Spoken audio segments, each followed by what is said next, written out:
Okay, today, our resident historian and expert Joe O'Farrell, coming all the way from Ireland to make a presentation about the life of Ernest Shackleton from Cradle to Grave. And please bear with me, it is entirely my fault, the technological snag. If it wasn't for our intrepid team in the back, and with some help from Ms. O'Farrell or Dr. O'Farrell over here, without further ado, I present to you Joe O'Farrell.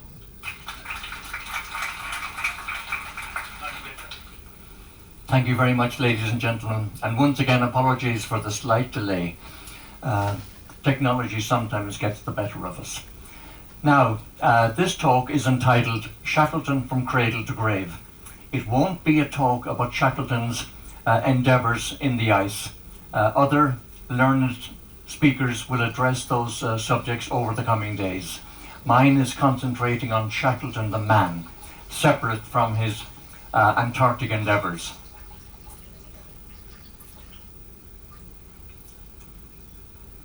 Again, let's hope the technology works. This is the house in County Kildare in Ireland where Ernest Shackleton was born in 1874. In fact, last year, 2024, was the 150th anniversary of his birth. He was the second of 10 children. His father was a farmer. The Shackletons were originally Quakers from Yorkshire in England. And you can't have this story without a little bit of Irish, English, Anglo-Irish history. Ireland has been subjugated by the English and then by the British for almost 800 years, from 1169 to 1922. Around the turn of the 17th and 18th century, the powers that be in England felt that the best way of subjugating the Irish was to bring in a landed gentry who would take over the lands previously occupied by the Irish peasantry, give the land to them free gratis in the hope that they would make a success of the lands they were given. The Shackleton family, the Quakers from Yorkshire, fell into this situation. They arrived in the early 18th century and they were given lands expropriated from the native farmers. This is a map of Ireland showing the location of the town of Athy. It's a small market town, population about 5,000 now. It was still a thriving market town at the time when Shackleton lived in the location. His house, Kilkea House, was only 4 miles from the market town of Athy. This is the entrance to the house, which still stands to this day, still occupied. And as you'll see from the slides, it's in very, very lush pasture land. In fact, County Kildare would have been regarded as the breadbasket of Ireland. It had the greatest dairy herds. It also had the greatest tillage. I mentioned at the beginning that the lands were appropriated from the native farmers, handed to the Shackleton family and others of the landed gentry. Shackleton Senior had no previous experience of farming in Yorkshire, but presumed that there was little or nothing to it, and that's why he accepted these 120 or so acres from the British authorities. This is the local church in Kilkea, near Athy in County Kildare. There's no substantial evidence that Shackleton was ever a regular churchgoer, but in later years he became slightly disenchanted with the Quakers and he turned his attention to the beliefs of the Freemasons. He became quite active in the Freemason movement, and this educated him for the remainder of his life. It also probably gave him that unique trait as to how to deal with his fellow human beings in a way that was not superior. It also honed his leadership skills. When Shackleton grew up in the house in Kilkea, this castle was a ruin. He would have seen this castle from the upper bedroom of his house in Kilkea House. He would have played here with his fellow youngsters.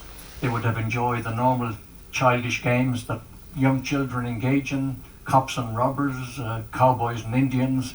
He would have had the time of his life playing in this ruin. The castle was bought by a very wealthy American, shall we say, in the last couple of decades. Millions were spent on it. It's been totally refurbished and restored. Bear in mind that the original castle dates from the 13th century. It is now a 7-star luxury hotel. Magnificent structure.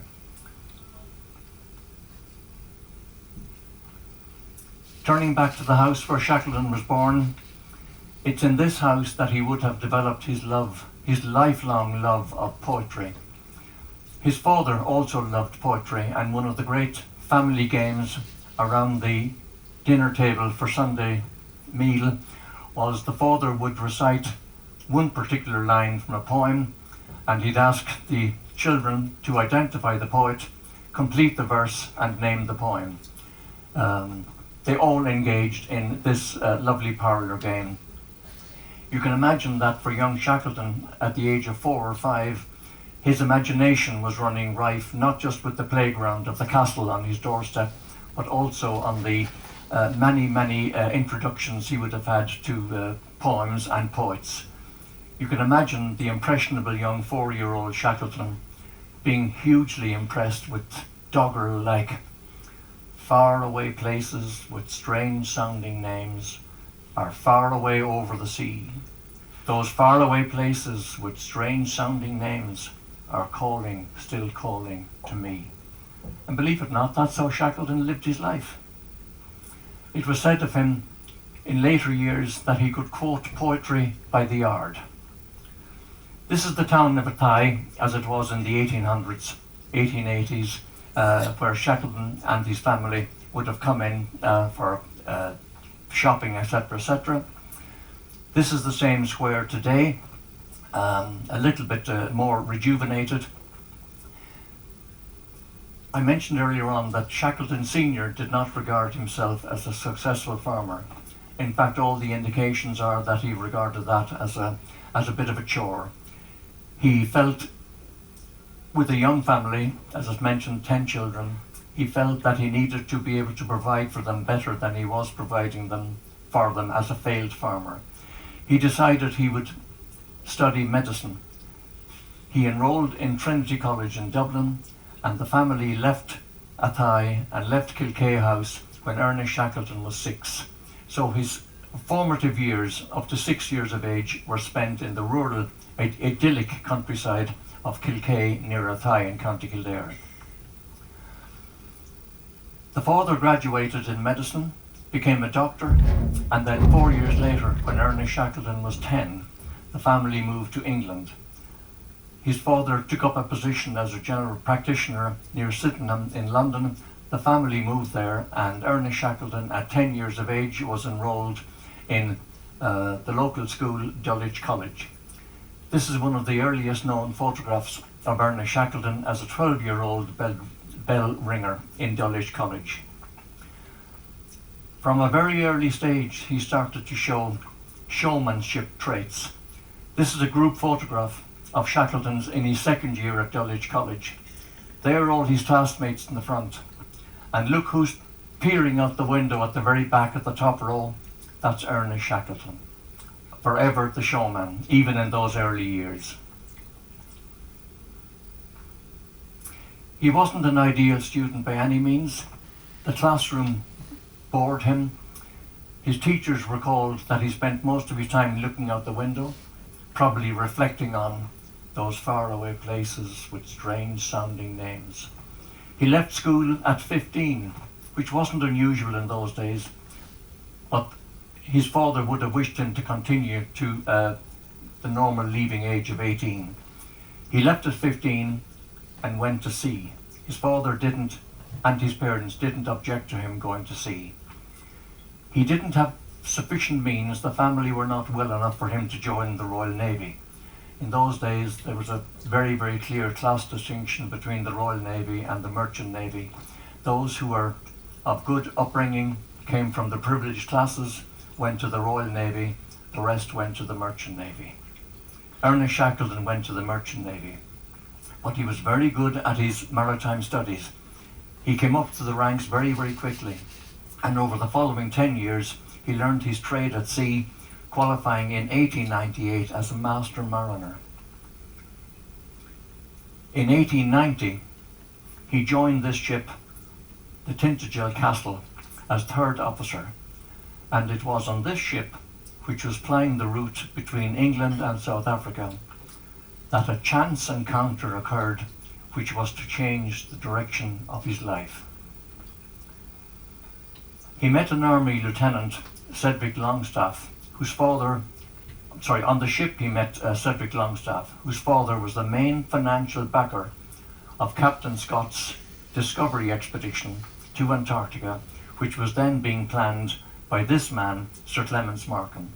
He was the president of the Royal Geographical Society, and he had a profound influence not just on the life of Captain Scott, but on the life of Ernest Shackleton.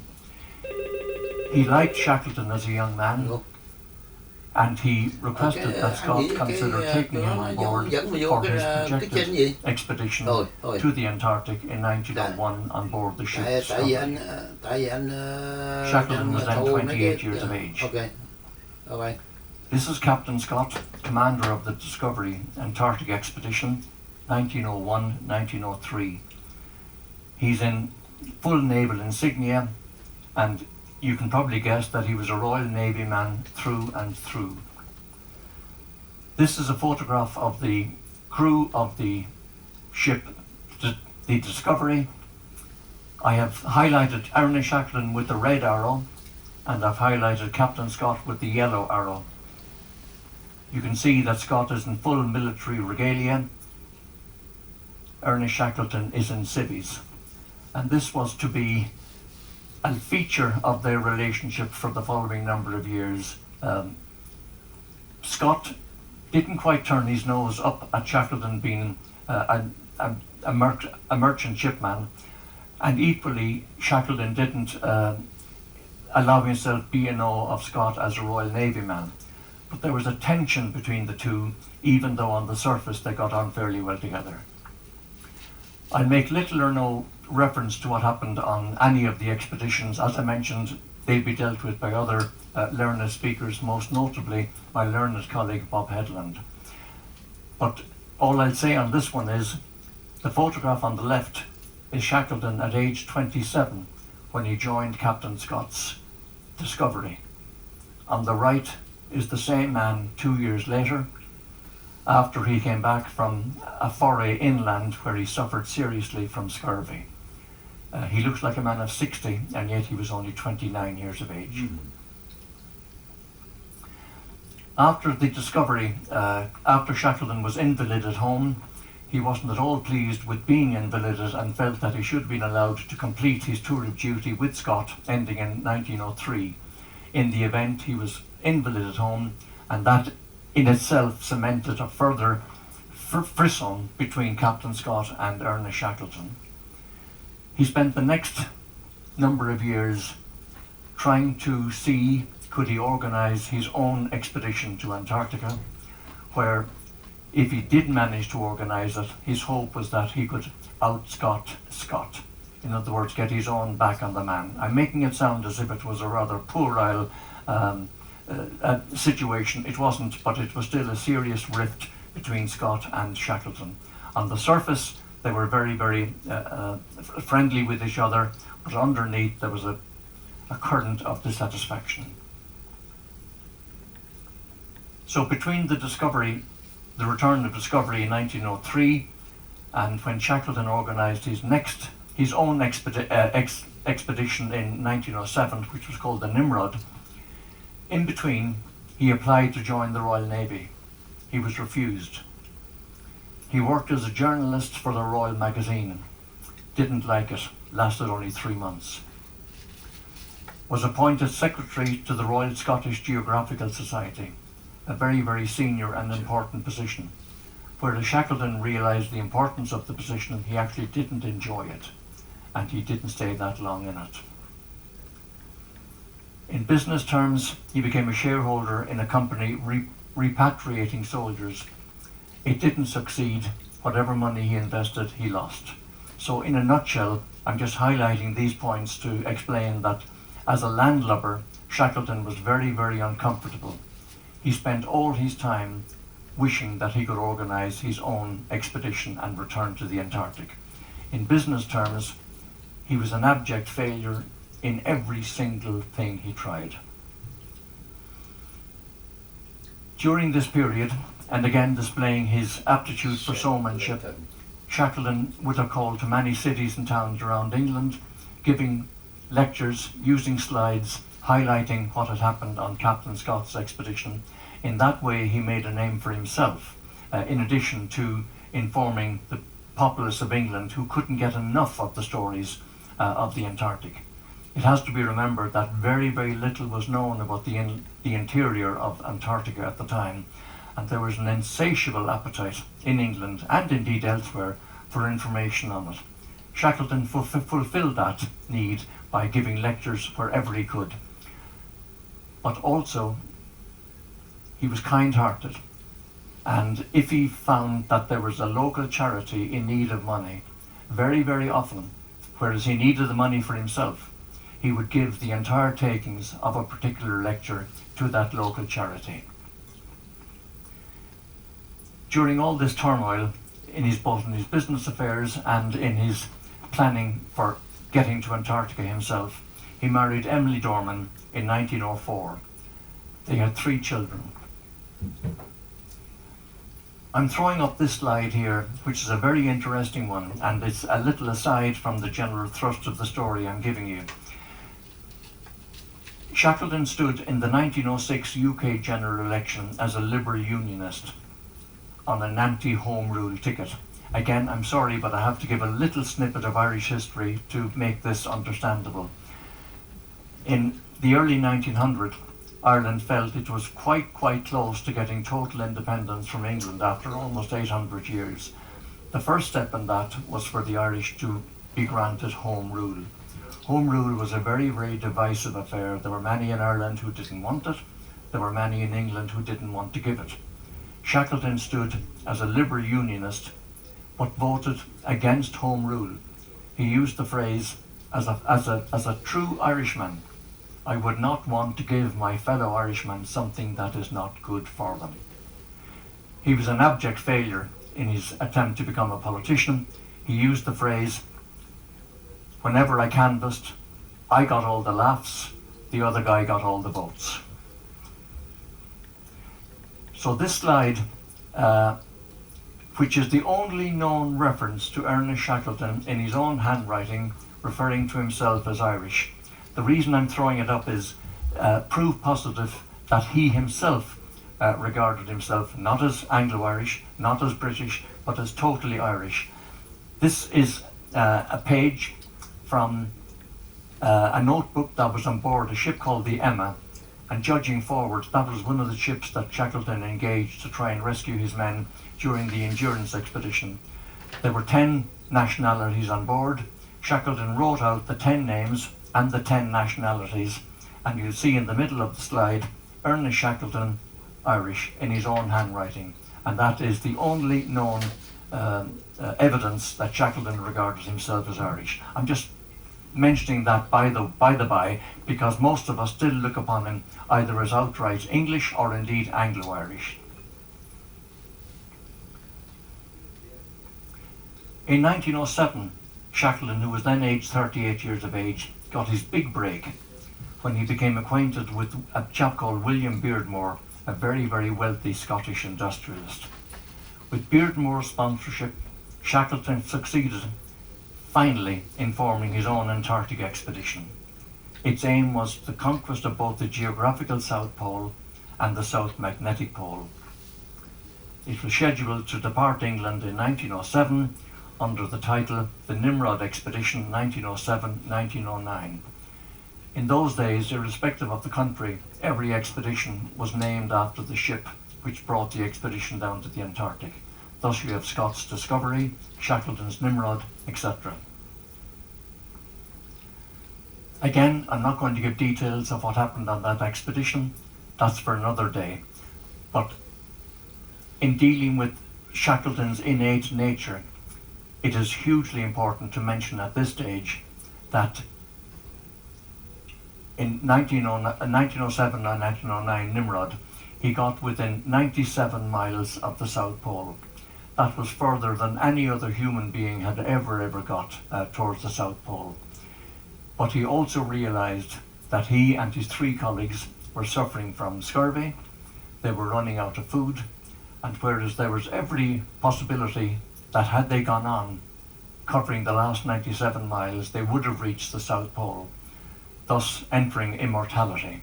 But Shackleton also realized that there was every possibility they would die on the return journey, both from illness and from lack of food and provision. After he returned, and later on when he wrote to his wife Emily, he used the celebrated phrase, trying to explain why he took the decision he'd made, which to this day is still regarded as one of the most courageous decisions ever made in the annals of polar exploration. He used the phrase to his wife, "I think you would rather have a live donkey than a dead lion." After he returned from the Nimrod in 1909, he became a landlubber once again. King Edward VII knighted him. He became Sir Ernest Shackleton. He became a household name. He was feted all over England, Europe, and the United States. In business terms, he set about forming a cigarette manufacturing company. It didn't do well. He tried a postage stamp venture. That failed. He tried gold mining in Romania, assured that that would make him his fortune. That failed.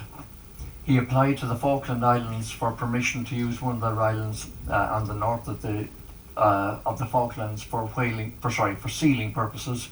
He again reckoned, he was told, that that would make a fortune for him. The venture failed before it had even captured its first seal. So here we have, again, Shackleton, a very uncomfortable landlubber, unable to fulfill a land life, and all the time thinking about the call of the ice.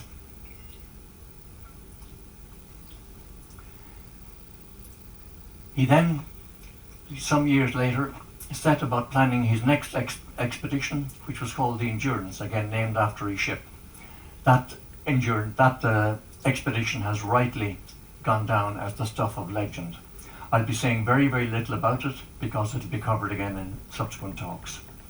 But Shackleton, both the showman and the impresario, realized the value of publicity.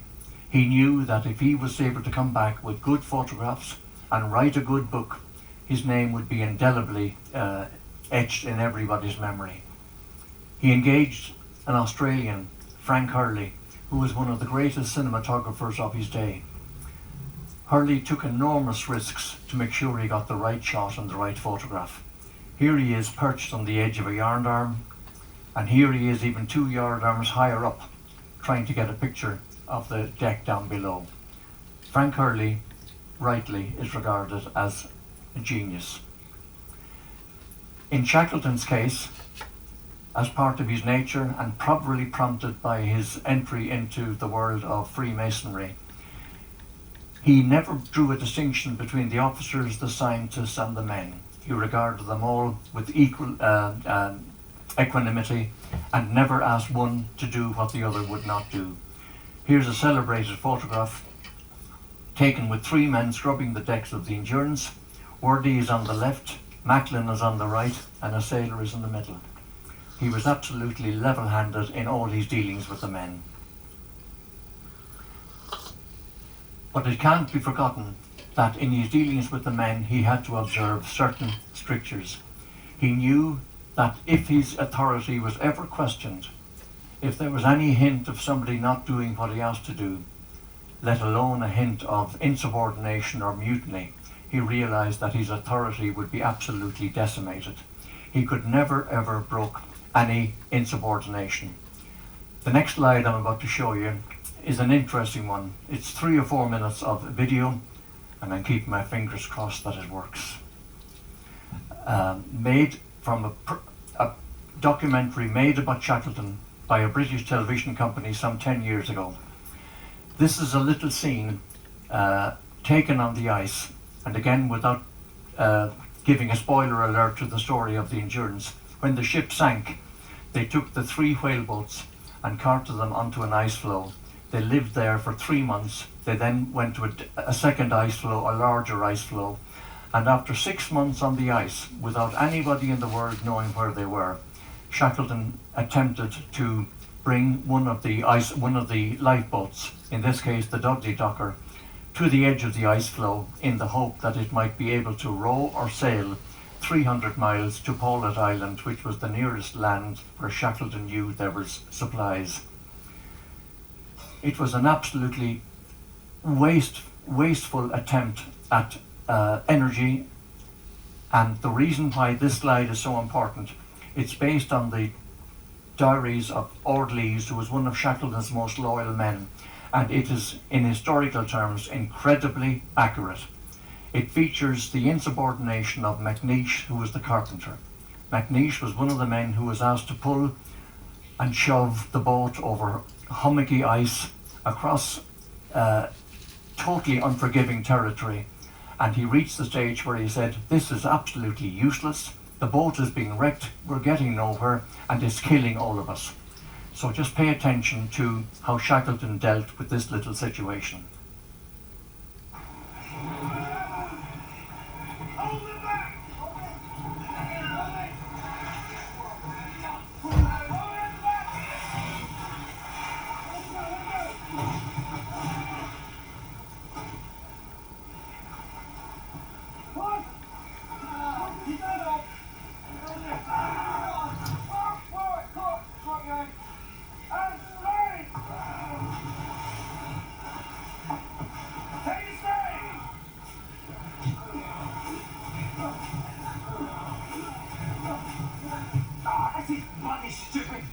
She's been torn apart.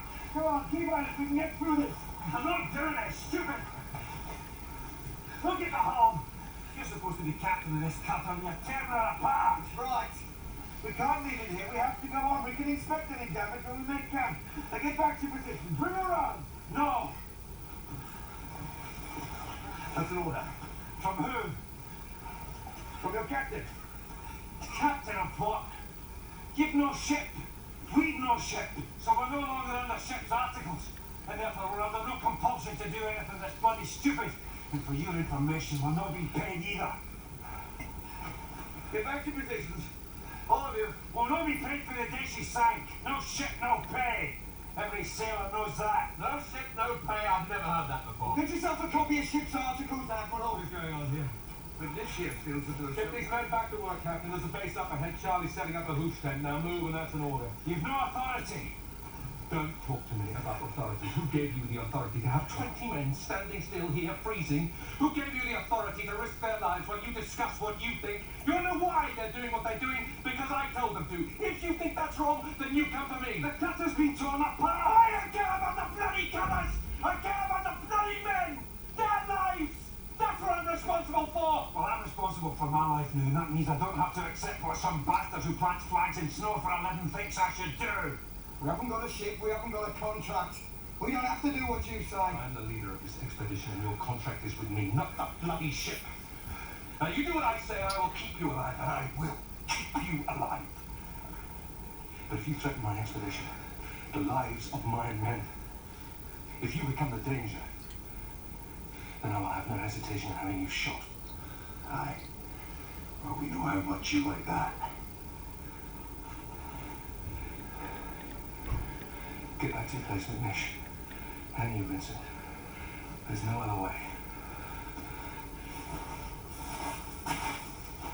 Don't think for 1 second that I would hesitate to use this. Give me a hand behind, will you, Mac? In fairness to MacNeish, the carpenter, there was a certain element of truth in what he was saying.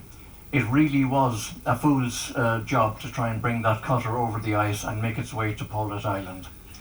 And the reason I'm bringing the next slide is with a little bit of sympathy for MacNeish. He has kind of gone down in polar history as one of the bad guys. I don't think he deserved that. He's one of the very few who has not been awarded the Polar Medal. The Polar Medal was then, and still is, awarded solely on the recommendation of the expedition leader. Shackleton did not recommend MacNeish for a Polar Medal, and there are many to this day, 100 years later, who are trying to get MacNeish posthumously awarded the Polar Medal. The reason I have a little soft touch for him is the next slide brings in the incredible boat journey from Elephant Island to South Georgia, which again has gone down in legend, with Shackleton and his 5 colleagues attempting to reach South Georgia so that he could effect rescue of the remaining 22 men on Elephant Island. They would not have reached South Georgia, over 800 miles of the most tempestuous ocean in the world, were it not for the fact that MacNeish the carpenter raised the gunwales on this boat, the James Caird, by a further 6 inches and decked in the housing so that the men would not be all the time immersed in water. It was his superb carpentry in being able to raise the gunwales of the James Caird by that 6 inches, which made all the difference in the safe journey from Elephant Island to South Georgia. I'm just mentioning that in passing.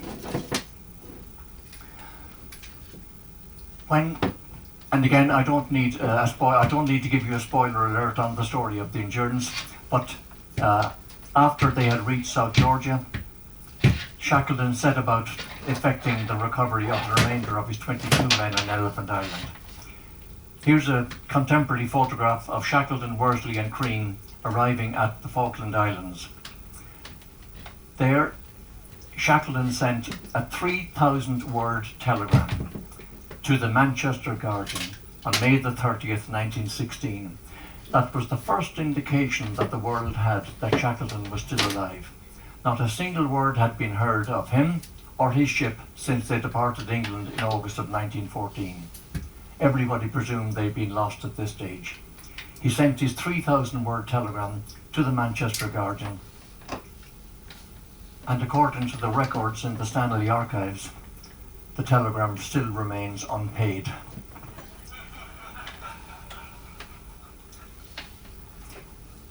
It was incredible in those days to have a telegram comprising 3,000 words, but it got incredible international coverage. And again, Shackleton's name was at the top of every newspaper for weeks and weeks around that time. You might be wondering why I'm showing a slide of myself standing at a wrecked quay. I took this some years back when I went to this place called Rio Seco, which is about 15-20 miles north of Punta Arenas in Patagonia in Chile. Back in the early 1900s, this was a very, very thriving, not a fishing village, but a commercial port, where there were jetties jutting out, very, very substantially built, jutting out into the sea to enable the boats to maneuver and moor up beside them. It's now a total wreck. There's very, very little left of the jetty, but the reason this is important, when Shackleton, Worsley and Crean were on the Elcho, which was the ship which finally rescued the men from Elephant Island, they were heading back towards Punta Arenas. The telegraph on the ship failed to work. Shackleton realized that he had no way of giving advance notice to the good citizens of Punta Arenas that he had saved all his men and was now bringing them back to Punta Arenas. He felt he couldn't just arrive up without any prior announcement, because then there'd be one big damp squib. So he redirected the Elcho to pull into Rio Seco. Shackleton got off the ship, went to the local harbour master's office and asked to use the telephone. He telephoned the mayor of Punta Arenas and said he's 10 hours away from arriving at Punta Arenas. In actual fact, he was 10 minutes away from Punta Arenas. He said he was 10 hours away and that he was expected to make it, as said, within the 10 hours. That would give the mayor time to organise the local festivities, get the brass band out, get the crowd alerted, etc., etc. It worked. This is Pardo coming off the ship, the Elcho. This is a semblance of the crowd who turned out to greet him. And this is a contemporaneous drawing of the welcome that Shackleton and the Elcho got. The showman that Shackleton was had done its work. Between Endurance in 1917, when it returned, and 1923, Shackleton's health failed a little bit, but he was still a very uncomfortable landlubber. He realised that he was not at all suitable for a desk job, and he kept hankering about getting back to sea, getting back to the Antarctic. He finally realised his ambition in 1920 with the ship. I beg your pardon, I'm jumping ahead of myself. He volunteered for the British Army, which World War I was still going on at the time. He was sent to Argentina on a PR mission. The British authorities hoped to inveigle Argentina to join on the side of the Allies. Shackleton failed. Argentina did not join the war on the side of the Allies, which kind of proves that Shackleton as a diplomat was every bit as successful as he was as a businessman. He tried a mining operation in Spitsbergen, which was run under a British license. Again, that failed. He then served in northern Russia at the time when the Bolsheviks were in the middle of their revolution to overthrow the Tsar. Shackleton was on the side of the Whites as against the Reds, and he achieved very, very little in Russia. His final expedition was the Quest, 1920, and I'm conscious of not overrunning my time.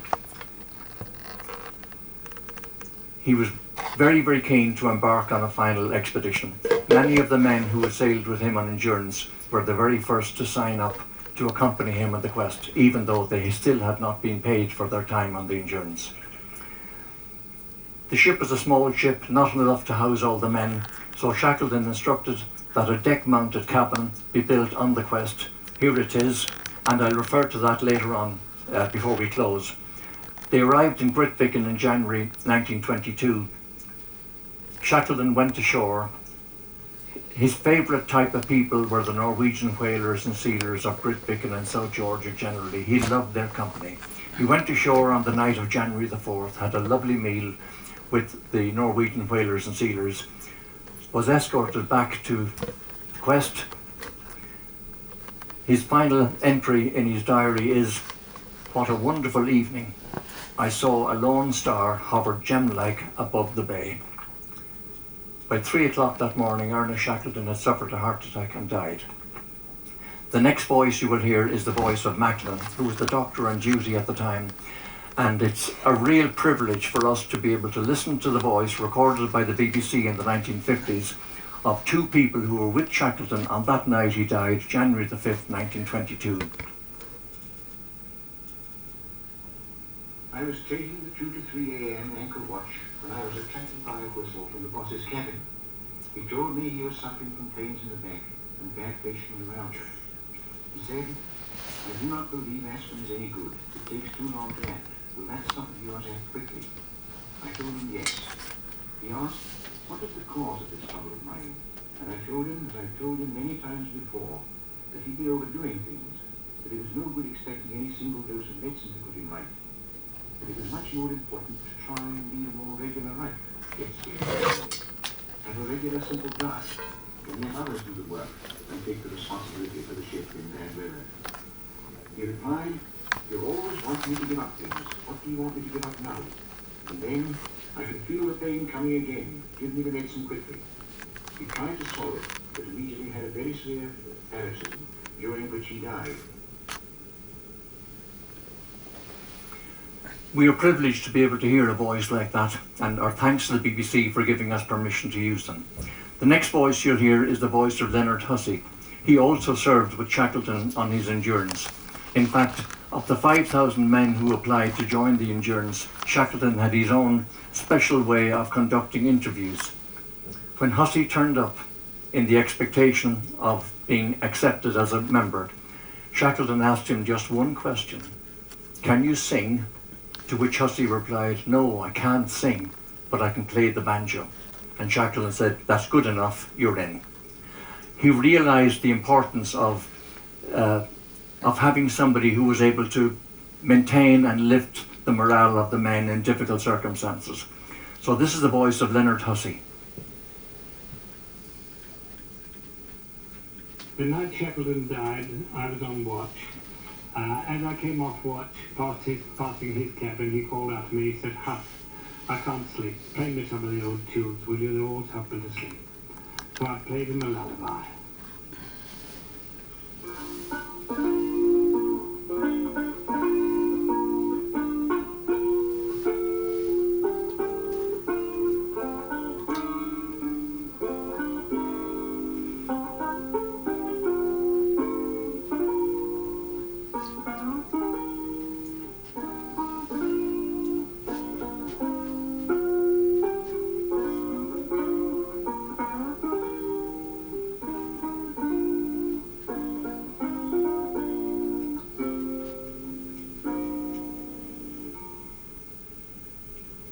Shackleton's body was taken to Montevideo for burial. A huge crowd turned out in Montevideo. By then his reputation had spread throughout the entire world. These are newspaper reports of the arrival of his coffin in the church in Montevideo, the coffin being displayed inside the church, and then word came through from his widow in England, Emily Shackleton, that she felt it might not be the most appropriate thing for her husband to be buried in Montevideo. She said, I think he would have liked to be buried among the whalers and the sealers on South Georgia at Grytviken, which was his home from home.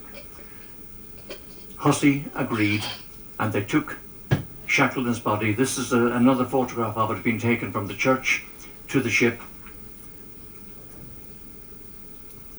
The pictures were in the newspapers all over the world.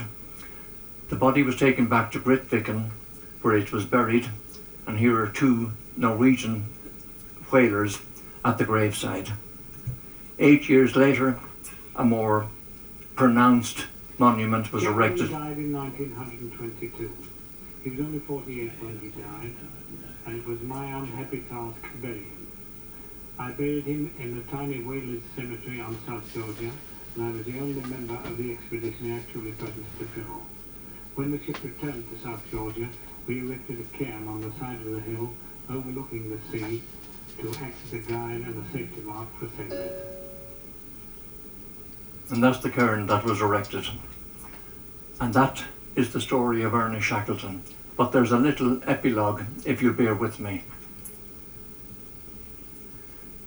The cabin in which Ernest Shackleton died on board the Quest on January the 5th, 1922, was taken from the ship the Quest when it was brought back to England and sold to defray expenses. It was bought by the Norwegian company who had been responsible for the building of the Quest in the first place, taken back to Norway and brought to the back garden of Johan Draga, who and his family acted as curators for it for the remaining 90 years. All the great polar museums in the world have been trying to acquire this artifact. The museum in Athy managed to be the successful one. I was on the board of the Museum of Athy at the time, and I take great pride in being involved in the acquisition of the cabin in which Shackleton died. It was brought in a low loader from Norway all the way to Ireland. It was an item on the national Norwegian news. It created great interest in Norway itself. It was brought to Ireland. This is its overland journey. I accompanied it every step of the way, down the spine of Sweden, across the North Sea, across England, entering Ireland, and then all the way across to Letterfrack in County Galway on the western seaboard of Ireland. The cabin itself, in the hands of one of the greatest timber curators known in Europe, had to be left half indoors, half outdoors, simply because of the moisture content in the timber. It was reckoned that if it was brought indoors too soon, before the moisture content had stabilised, it would crack and fall asunder. This is the building in Athy which will house the new museum. It'll be called the Shackleton Experience, and I'm just going to flick through very quickly some of the displays that are in it at the moment. It has now been redeveloped at a cost of €9 million, and it houses, as the focal point of the entire exhibit, it houses the cabin in which Ernest Shackleton died. That's a very adventurous extension at the rear of the building, made in glass and steel to replicate an iceberg. And finally, when Ernest Shackleton had the only known statue, full-length statue of him unveiled in Athy on August the 30th, 2016, which was the 100th year anniversary to the day of his rescue of his men on Elephant Island. A statue was unveiled in Athy. Again, it got great international and local coverage. There's the 1.2 scale statue. The statue with his granddaughter, the Honourable Alexandra Shackleton, present. And I'll give the final word on this story of Ernest Shackleton from cradle to grave to absolute Cherry Garrard. He was one of the men who sailed with Scott on his 1901-1903 expedition.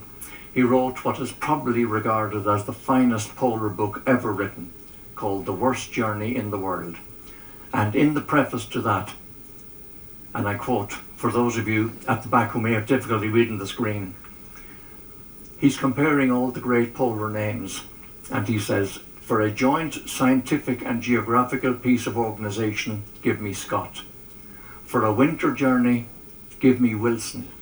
For a dash to the pole and nothing else, give me Amundsen. But if I'm in the devil of a hole and want to get out of it, give me Shackleton every time. Thank you.